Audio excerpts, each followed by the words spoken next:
அன்புக்கினிய சகோதரர்களே, இப்போ உங்களுக்கு ஒரு சின்ன ஒரு மெசேஜ், பயனுள்ள தகவல். பொதுவாக பெரும்பாலான மக்களுக்கு மாரடைப்பு, அதாவது ஹார்ட் அட்டாக், இது ஏற்படக்கூடிய விஷயங்களை அடிக்கடி நம்ம பார்க்கணும். அதுக்கு காரணம் முந்தைய கடந்த காலங்களில் பழமையான உணவு பழக்கம் இல்லாமல் போனது. தற்போதைய நவீன உணவுகளால் நம்ம சுற்றிக்கொண்டு வேறு வழி இல்லாமல் அந்த நவீன உணவுகளையே வாழக்கூடிய காலகட்டத்தில் தவிர்க்க முடியாத கொழுப்பு, இரத்த அடைப்புகள் காரணமாக இந்த ஹார்ட் அட்டாக் பிரச்சனை, இதயத்துக்கு செல்லக்கூடிய அந்த இரத்த ஓட்டம் தடைபெறக்கூடியது, இதய ஓட்டம் செயல்பாடுகள் ஒரு நொடி பொழுது நிற்கக்கூடிய விஷயங்கள், இதனால் உயிரிழப்புகள், இது மாதிரியான விஷயங்களை நம்ம பார்க்குறோம். தொடர்ச்சியாக இது ஆங்காங்கே நடந்துக்கிட்டே யாரை பார்த்தாலும் நல்லா இருக்காது, திடீர்னு வியாயிருக்கு அப்படிங்கிறத என்ன காரணம்னா மாரடைப்பு. இது மாதிரியான மரணங்களை அதிகமாக செயல்பட நம்ம செய்யணும்.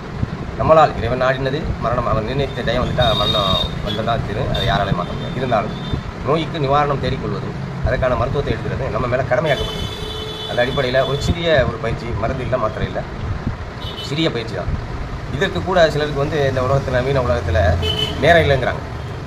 அந்த சிறிய பயிற்சி செய்கிறது கூட, அந்த சிறிய பயிற்சி எவ்வளோ பெரிய விஷயத்தை நம்ம உடலில் மாற்றத்தை, பாதுகாப்பை உருவாக்குங்கிறது அறிய மாட்டாங்க.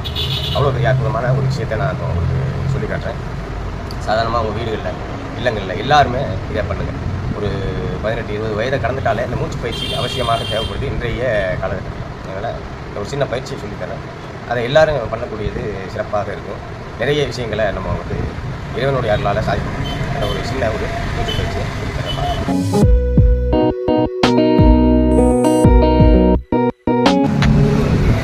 நன்றாக கவனிங்க. 2 விரல் பார்த்துக்கிடுங்க. இந்த 2 விரல் எப்படி வச்சுருக்குன்னு பாருங்கள்.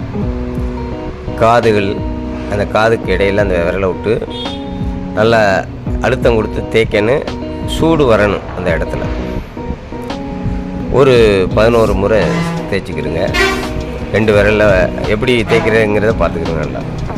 சரியா? 11 முறை. அதுபோல் இந்த கையை வச்சு இந்த பெரடியில் 11 முறை, அது மாதிரி அந்த கையை வச்சு பெரடியில் ஒரு 11 முறை.